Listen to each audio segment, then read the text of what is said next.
Press meet ఉంది కొంచెం రండి కొంచెం తొందరగా అన్నా తొందరగా కొంచెం తొందరగా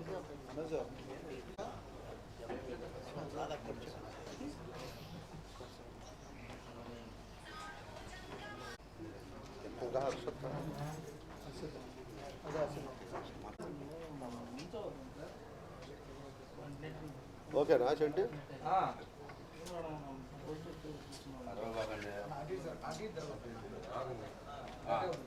ఈరోజు నేను ఆహ్వానించగానే ఇక్కడికి విచ్చేసినటువంటి పాత్రికేయ సోదరులకి మరియు నా ఆత్మీయ మిత్రులకి అందరికి కూడా ఉద్యమ అభివందనాలు. నేను ప్రకాశం జిల్లా రాజకీయాల్లో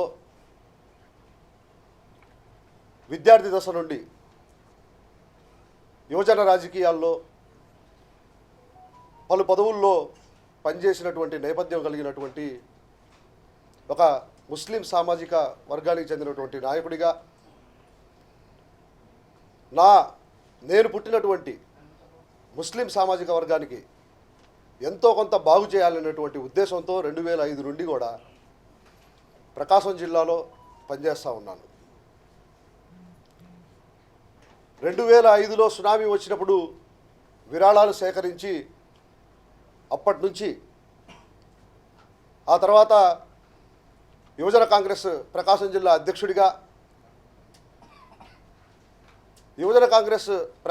అధ్యక్షుడిగా ఉన్నప్పుడు ఈ రాష్ట్రాన్ని విభజించినటువంటి అన్యాయంగా అక్రమంగా రాష్ట్రం నుండి గంటి వేయబడినటువంటి రాష్ట్రంగా ఆంధ్రప్రదేశ్ ఉన్నప్పుడు ఆ యొక్క కాంగ్రెస్ పార్టీని వీడి ఆ రోజు ఉన్నటువంటి పరిస్థితుల్లో మరి తెలుగుదేశం పార్టీలోకి రావడం జరిగింది. రాష్ట్ర ప్రయోజనాల కోసం కేంద్ర విభజన హామీ చట్టాలని అమలు చేస్తారనేటువంటి ఉద్దేశంతో పోలవరాన్ని కట్టి రాష్ట్రాన్ని బాగు చేస్తారనేటువంటి ఒక నమ్మకంతో ఈ రాష్ట్రంలో ఉన్నటువంటి మైనారిటీ సోదరులకి అండగా నిలబడతారనేటువంటి ఒక ఆశతో మరి ఆ రోజు టీడీపీ పార్టీలో చేరటం జరిగింది.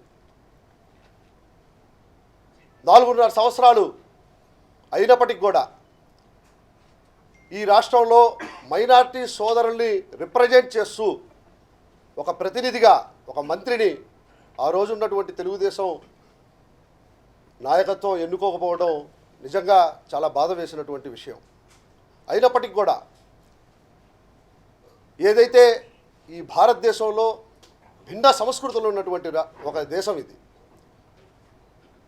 ఈ దేశంలో హిందూ ముస్లింలు భాయిగా మరి జీవిస్తున్నటువంటి నేపథ్యం.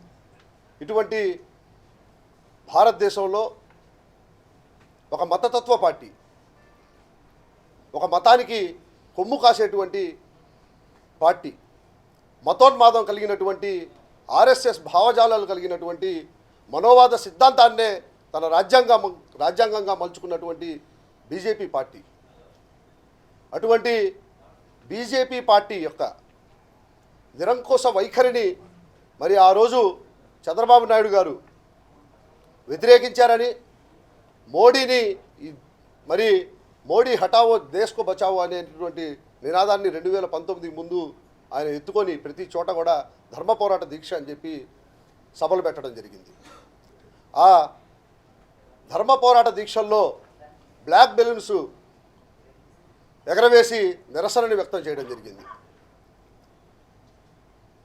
ముస్లింల మనోభావాల్ని చంద్రబాబు నాయుడు గారు కాపాడతారని చెప్పి ఈ రాష్ట్ర టీడీపీ నాయకత్వం కాపాడుతుందని చెప్పి నమ్మి 2019లో కూడా మరి టీడీపీ పార్టీలోనే ఉండి టీడీపీ పార్టీకి సేవ చేయడం జరిగింది. అధికారంలోకి వచ్చినా రాకపోయినా ఒకే పార్టీకి కట్టుబడి ఉండాలనేటువంటి సిద్ధాంతంతో నేనేనాడు కూడా అధికారంలోకి వచ్చినటువంటి పార్టీలో అధికారాన్ని అనుభవించాలనేటువంటి ఉద్దేశం ఉన్నవాడినైతే మరి 2019కి రాగానే వైఎస్ఆర్సీపీలో నాకు గేట్లు తెరుచుకొని ఉండేవి. కానీ అటువంటి ఆలోచన చేయకుండా నాకున్నటువంటి మిత్రబృందం కానివ్వండి, మా మత పెద్దలు కానివ్వండి, మా యొక్క కుటుంబం కానివ్వండి, ఏదైతే ముస్లిం సామాజిక వర్గ ఆత్మగౌరవాన్ని కాపాడుతూ రాజకీయాలు చేస్తూ ఉన్నామో ఆ పార్టీలో కొనసాగుతూ ఉన్నటువంటి పరిస్థితి. మరి విద్యావంతుడిగా ఉన్నటువంటి నేను MA politics, MA social work, master of లాని కంప్లీట్ చేసి ఒక అడ్వకేట్గా ప్రాక్టీస్ చేస్తున్నటువంటి నేను ఈ సమాజానికి ఒక మంచి దిక్సూచిగా ఉండాల్సినటువంటి బాధ్యత నా మీద ఉంది. ఏదైతే టీడీపీ పార్టీ ఎన్డీఏలో కలవడం, టీడీపీ, బీజేపీ, జనసేన యొక్క కూటమి నన్ను తీవ్రంగా బాధించింది.